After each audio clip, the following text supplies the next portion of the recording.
Hello, friends. Welcome to Story Behind Podcast.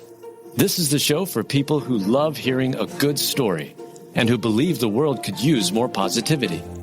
We're the team behind GodUpdates and God2, and we hope these weekly short stories will brighten your day.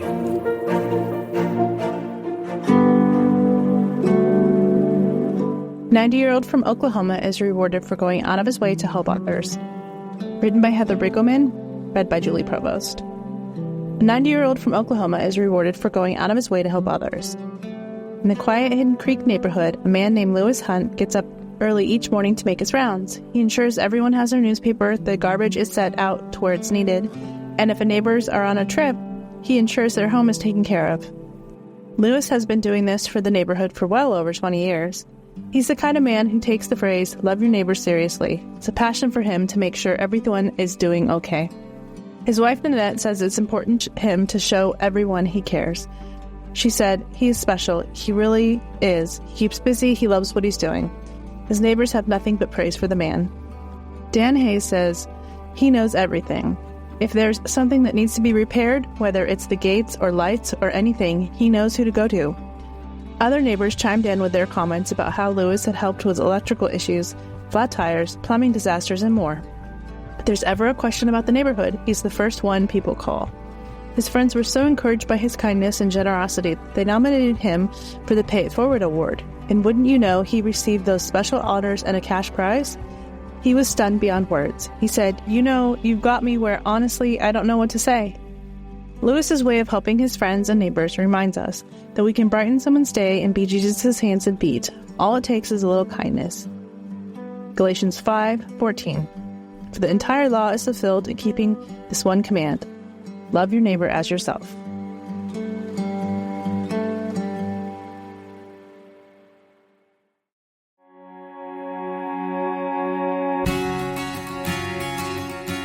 Kimberly Williams-Paisley talks about getting her voice back after losing it 2 years ago.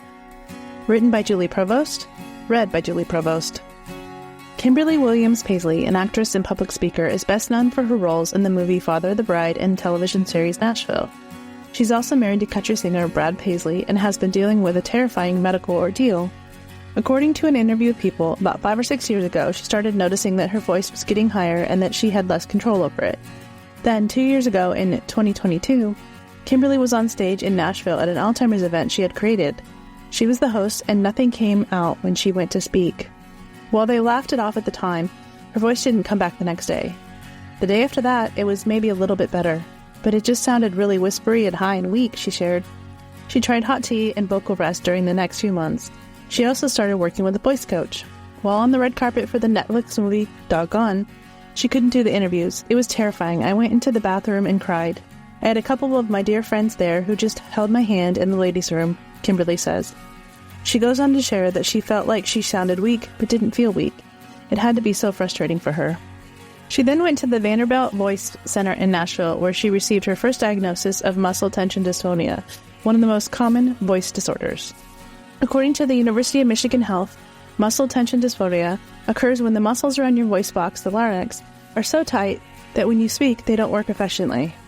She then had many other tests and treatments during the following year, including going to a dentist, which helped calm her nervous system and ground her. This allowed Vanderbilt Voice Center to finally see what was happening with her vocal cords now that the muscles had relaxed. They were not able to get a good look.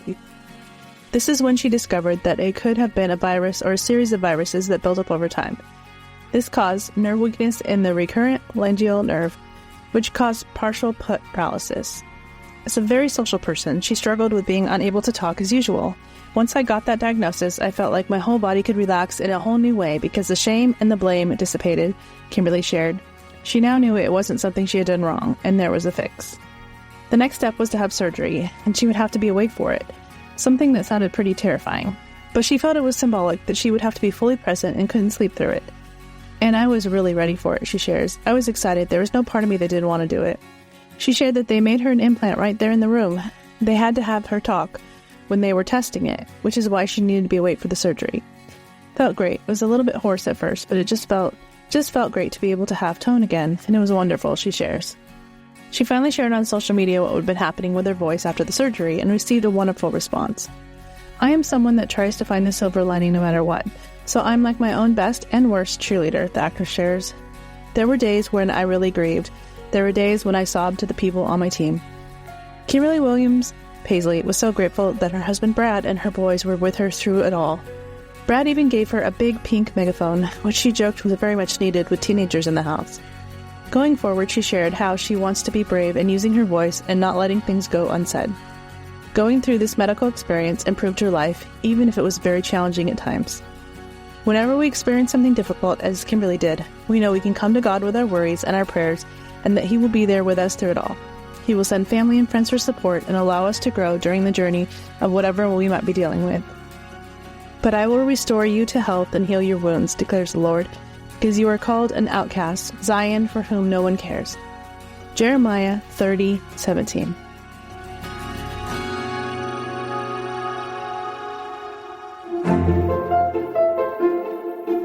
Thank you so much for listening to Story Behind Podcast. We're really glad you joined us for this week's story. To see photos and videos that may have been referenced in this episode, check out the links in the show notes. And if you enjoyed what you heard today, subscribe to our podcast, and please tell a friend about us. We'd also love it if you'd rate us and leave us a review. It really does help more people find us. Story Behind is a Salem Web Network production.